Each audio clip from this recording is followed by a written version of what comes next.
Aujourd'hui, nous sommes le 9 novembre 2012, il est 14 h. Cette photographie est la dernière chose que j'ai reçue de mon oncle. Il la tenait en main juste avant de mourir.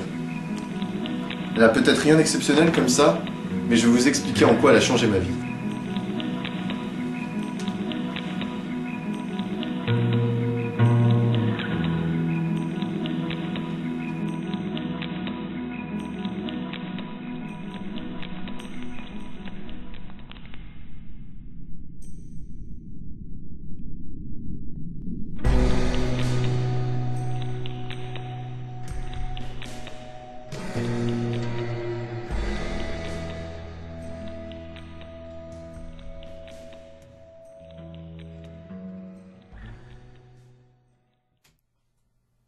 Peu après la mort de mon oncle, j'ai téléphoné à mon meilleur ami pour avoir du réconfort et lui demander de venir me retrouver au parc afin de lui montrer le Polaroid.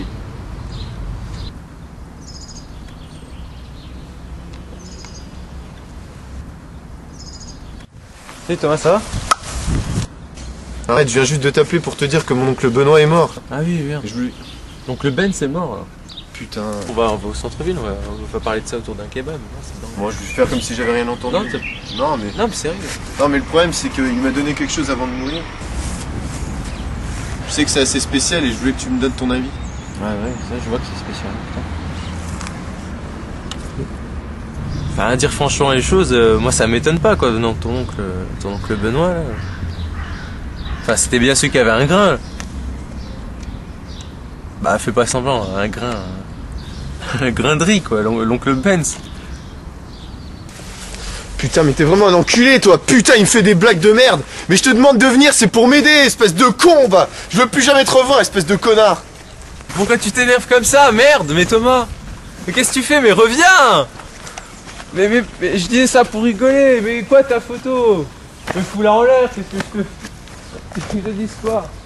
Mais moi je voulais manger un kebab, mais reviens. Là t'es pas drôle, j'ai faim moi. Allez, mais reviens quoi, merde. Mon oncle m'a transmis cette photo, et c'était forcément important. Il fallait donc que je trouve par moi-même ce qu'il voulait me dire. Mon oncle était quelqu'un de très terre-à-terre. Je le voyais mal laisser quelque chose au hasard. Même si, il faut que j'admette qu'il avait des moments de folie. Il était fou même parfois. Et sa maladie n'arrangeait pas les choses, et lui faisait perdre la tête. Les inscriptions sur cette photographie me perturbaient, me hantaient toute la journée. Je n'arrivais pas à me les sortir de la tête. J'ai toujours été assez proche de lui, et j'ai senti que peu avant qu'il aille à l'hôpital, que quelque chose le perturbait. Il avait tout pour être heureux jusque-là. Sa famille, ses amis, sa carrière de physicien. La seule ombre dans sa vie était côté cœur. J'ai souvent essayé d'en savoir plus, mais à ma connaissance, il n'a jamais eu de relation sérieuse. On parlait vraiment de tout, mais il préférait éviter ce sujet-là. Même si moi, de mon côté, je m'ouvrais à lui en lui racontant entre autres mes désillusions amoureuses, et plus récemment de la tristesse que j'éprouvais depuis que ma copine Sophie avait trouvé un job en Australie. Fatigué, et n'arrivant à rien trouver dans mes souvenirs, j'éteignais la lumière et essayais de dormir.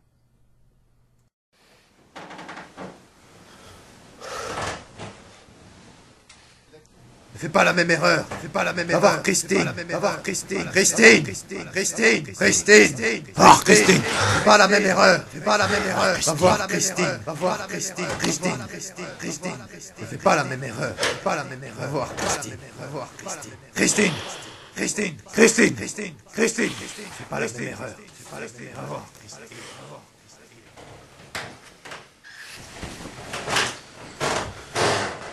Mon oncle me manquait tant, mais ce Polaroid était la seule chose qui me rattachait encore à lui. Comme je n'arrivais pas à trouver le sommeil, j'ai décidé de rechercher la réponse ailleurs. À ce moment, je ne savais pas où aller, mais il fallait que je suive mon instinct. Il fallait que je quitte cette chambre.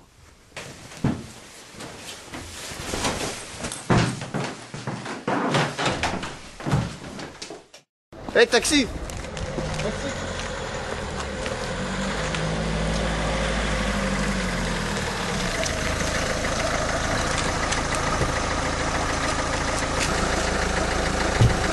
Bonsoir monsieur. Bonsoir. Voulez-vous que je vous emmène? Excusez-moi, mais je sais même pas où aller en fait. Je dois aller chez une femme du nom de Christine, mais Mais je sais pas où elle habite, j'ai juste son prénom. Je suis désolé. Je dois avouer que c'est pas courant un client qui ne sait pas où il veut aller. Ouais, ça c'est sûr que j'ai pas envie de vous faire perdre votre temps, je crois que... Non, restez. Non, c'est gentil de votre part, mais je crois que je vais pas vous gêner, hein. C'est sûr que là... Non, monsieur, attendez. Oui. Attendez. Écoutez, de toute façon, vous êtes ma dernière course. Alors qu'il est, j'ai presque fini. Ah, ok, mais... On va se poser 2 minutes, vous allez réfléchir. Je vous remercie vraiment beaucoup. Non, écoutez. C'est-à-dire que, bon, je suis sûr que, bon... Bon, c'est qui ça, Christine, tout d'abord? Ben, c'est-à-dire qu'une connaissance à moi la connaissait très bien. Voilà, cette connaissance, elle peut pas vous rester. C'est-à-dire que c'était mon oncle et il est décédé il y a quelques jours. Je suis sincèrement désolé, je ne voulais pas... Mais oui, Christine, mais bien sûr Christine. C'était sa voisine de palier. Mais bien sûr, je sais où elle habite. Je sais, c'est bon. Voilà. Heureusement que vous êtes là. Heureusement que vous êtes là. Bien sûr, Christine, c'était sa voisine de palier. Ça vous revient? Oui, c'était sa voisine de palier. Je sais où elle habite. Ouais. Oui, attendez que ça me revienne. C'était 2 rues de la Rive-Sud, à l'intersection de Sainte-Catherine et de Stanley. Ah, mais c'est un coin que je connais très bien. Ah, parfait. Je vous ai dit que ça reviendrait. Heureusement je vous ai dit que ça reviendrait. Merci. Allez, c'est parti. Attachez votre ceinture, s'il vous plaît. Oui, je suis d'accord.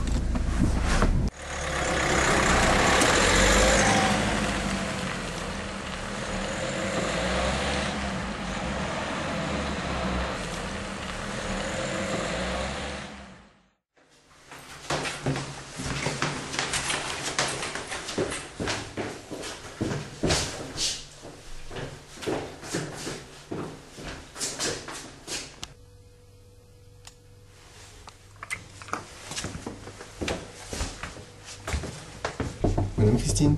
Madame Christine. Madame Christine. Madame Christine, ouvrez-moi s'il vous plaît. Oui. Vous êtes qui? Je suis Thomas Martin, excusez-moi de vous déranger. Je sais que vous connaissiez mon oncle. Il était même le bailleur de votre appartement. Laissez-moi entrer s'il vous plaît. J'ai absolument besoin de vous rencontrer. Non mais vous avez vu l'heure? Bon, allez, rentrez. Merci. Je suis vraiment désolée, je passe toutes mes condoléances. Je vous en prie, asseyez-vous. Merci. Je peux vous proposer quelque chose à boire? Oui, s'il vous plaît. Un café, Ah oui, ça me ferait le plus grand bien. Merci. Je suis venu vous apporter quelque chose que mon oncle m'a légué. C'est une photographie, je voulais savoir ce que vous en pensiez, comme vous le connaissez bien. Il y a écrit votre nom derrière. Ça vous dit quelque chose? C'est un Polaroid, hein. Bon, d'ailleurs, à ce propos, je pensais à un truc. Je voulais vous la donner, mais je pensais pas vous voir si tôt. Ou si tard. Merci.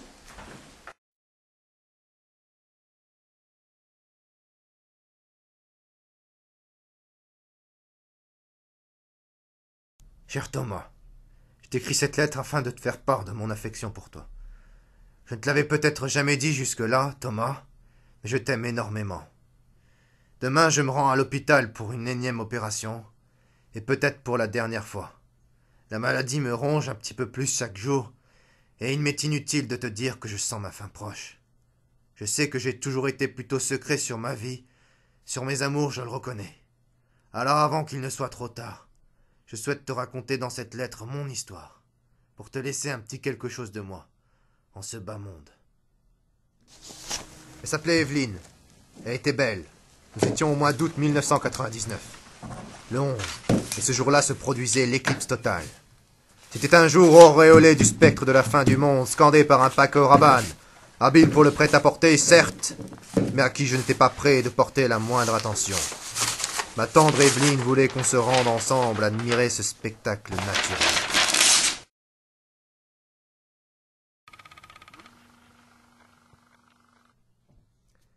Elle ne cessait d'insister afin que je vienne avec elle contempler en ville, au milieu de tous ces gens, cette éclipse qu'elle trouvait formidable et que moi, je trouvais anodine. C'était un phénomène normal qui apparaît depuis des millénaires, plusieurs fois par siècle, lui avais-je dit. Quel imbécile je faisais. Je prenais le colloque que j'avais à préparer bien trop à cœur. J'étais exécrable. Une dispute éclata entre nous. Une dispute que l'on aurait pu éviter. Elle décida alors, sur le coup de la colère, de se rendre seule en ville pour observer les astres s'aligner. Avec elle, Evelyne avait apporté son appareil photo instantané. C'est de ce jour que date la photographie que je t'ai confiée, et que les pompiers avaient plus tard retrouvée parmi les décombres de la voiture accidentée. Avant l'éclipse, certains portaient plus ou moins de crédit à Paco Rabanne et sa prédiction. Après, bien entendu, Plus personne n'y prêtait attention. Et moi, ce jour-là, ce jour où je l'ai perdue, j'ai compris que la fin du monde avait bien eu lieu. Quand elle est morte, tout s'est effondré. Je sais que c'est avec elle que j'aurais dû être. Je ne peux m'empêcher d'y penser. Pas un jour ne passe dans ma vie sans que je ne regrette. Pourquoi cette dispute? Pourquoi ne pas avoir été en sa compagnie? Dès lors, comme une obsession, une hantise, plus aucune date et lieu d'éclipse ne m'échappe. La prochaine éclipse totale, Thomas, sera visible en Australie le 13 novembre 2012. Un heureux coup du hasard m'a donc frappé, sachant que tu n'allais pas rejoindre Sophie à Melbourne. Il fallait que je puisse t'éviter de faire la même erreur que moi. Car plus rien ne me rendra mon Évelyne. Toute ma vie, je n'ai cessé de regretter cet instant. Ma vie a basculé, le temps d'une éclipse. Alors réfléchis bien. C'est la photo.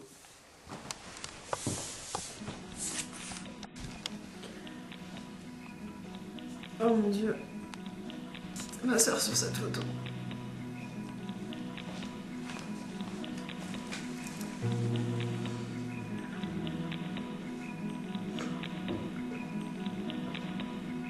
Evelyne.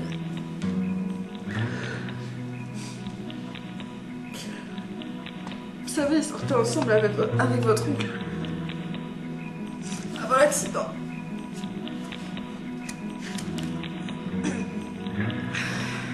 Vous savez, ils étaient heureux. Ensemble.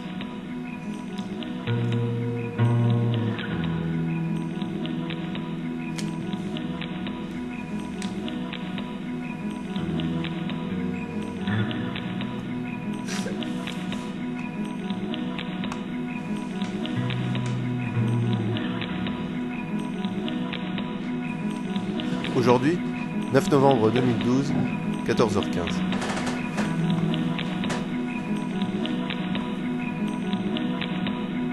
À présent, la lettre et la réaction de Christine m'ont ouvert les yeux sur ce que mon oncle, trop pudique, n'osait pas me dire autrement. Avant, je ne savais pas ce que voulait dire mon oncle avec cette photo, mais maintenant, je suis transformé. Je suis prêt à suivre les conseils de mon oncle à la lettre.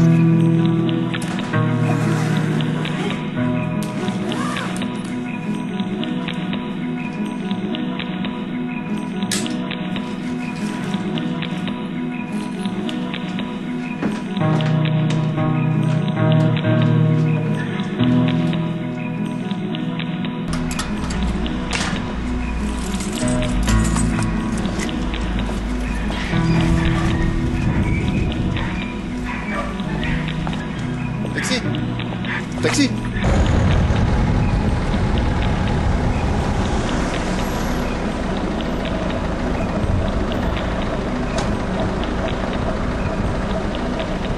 Bonjour monsieur. Eh mais je vous reconnais là. Mais attendez, mais vous êtes le Gus de la dernière fois là. Avec sa Christine, je sais plus trop quoi, non? Oui, c'est bien moi. Vous savez où vous voulez aller cette fois au moins? Oui, cette fois-ci, je sais où je vais. En Australie. En Australie? Eh ben putain mon vieux, je vois qu'on se refuse rien. Mais vous savez, même si on sort les rames, je peux pas passer l'océan Indien avec mon taco là. Non, vous tracassez pas. Ramenez-moi juste à l'aéroport, ça ira. Et le bandana là, c'est nouveau? C'est pour faire local? Ah non, c'est juste que j'ai changé, vous voyez. Vous avez changé, ouais. Je vois ça. Non, mais c'est juste que je suis un autre homme. Un autre homme. Ouais. Moi j'appelle ça un cow-boy. Ouais, si vous voulez. Mais bien sûr, puisque je vous le dis. D'accord. En avant.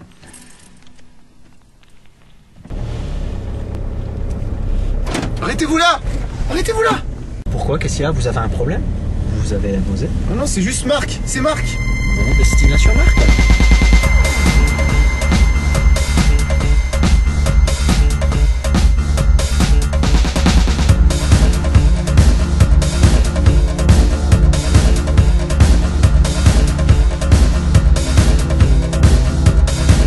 Marc!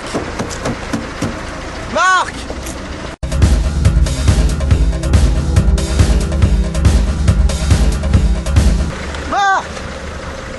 Oh, Marc! Ah bah Thomas, putain je vois qu'on se fait pas chier hein. Toi tu vas en taxi chez toi alors que t'habites même pas à 2 minutes d'ici. Non mais je vais en Australie, je te l'ai déjà dit au téléphone! Mais bon, Australie ou pas, moi je comprends pas. Qu'est-ce que tu t'es foutu autour du cou là? C'est quoi ce bandana là? Ça fait cow-boy, moi je lui ai dit. Ouais, bah, cow-boy ou pas, il faudra qu'on se mange ce kebab. Hein. Faudra qu'on se mange ce kebab, hein, parce que franchement, moi, l'autre fois, là, le soir, j'ai mangé des chips, quoi. Toute la soirée. Tu m'imagines un peu en train de manger des chips devant la télé? C'est pérable. De toute façon, il n'y a pas de kebab là-haut, il y a que des kangourous. Bah, on trouvera bien un moyen, on mangera des kebabs au kangourou. Hein. Mais attention, pas qu'il saute de l'assiette. Ouais. Ouais, allez, à plus, hein, bon voyage. Bon allez, attachez votre ceinture, on y va.